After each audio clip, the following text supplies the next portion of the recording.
What's up mga kalodis? Kamusta? At sa wakas nakakuha na tayo ng Renew Motorcycle Registration. At ito yung mga ginawa ko mga kalodis para makakuha ng bagong rehistro. Una, nagpa-xerox ako ng ORCR.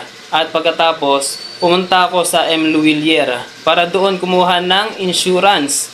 At doon mo ipapasa yung pinaserox mong ORCR. Isang copy lang mga kalodis. At pagkatapos nun, is antayin mo ma-release yung insurance at ang binayaran ko lang doon sa M. Luwilier para sa insurance is 296 mga kalodis. At pangalawa sa ginawa ko is pumunta ko sa LTO para naman sa emission test. At pag pumasa yung motor mo sa emission test is mag-aantay ka, tawagin yung pangalan mo at pagkatapos ng mga kalodis is magbabayad ka ng 500 pesos. Pangatlo, pupunta ka naman sa mga pinakamalapit na releasing ng rehistro mga kalodis. Dito sa amin sa Pasig, doon ako nagpunta sa Kapitolyo para kunin doon yung bagong rehistro mga kalodis. At pagdating ko doon, pinasa ko yung papel na binigay sa akin doon sa emission test.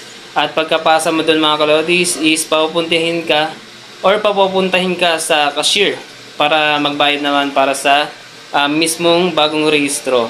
At ang siningil sa akin doon mga kalodis is 260. At after ng mga kalodis, ibibigay na sa iyo yung mismong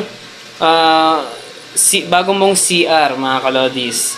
At yan, tapos na ang proseso mga kalodis. At hindi ka nakakakaba-kaba sa mga checkpoint. Katulad ko, hindi na ako kakakaba-kaba sa checkpoint mga kalodis dahil bago na yung rehistro natin mga kalodis at nakapag-renew na tayo. At isang taon pa ulit bago ma-expired.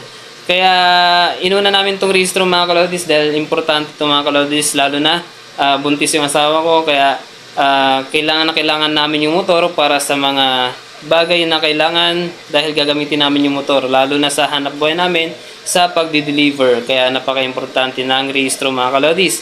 Kaya kapag na-checkpoint ulit ako, hindi na ako matatakot na matikitan mga kalodis. At mas maganda yon na inuna namin yung rehistro kaysa maulit na naman yung dati.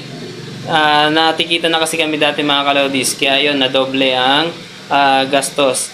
At ang total pala na nagastos ko para sa renew ng rehistro mga kalodis is total 1,056. Ayan, napakamura mga kalodis kumpara kapag natikitan ka.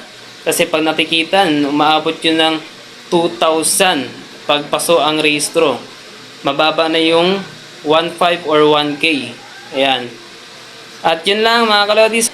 Hanggang dito lang muna itong video na ito mga kalodis. At thank you for watching. Goodbye.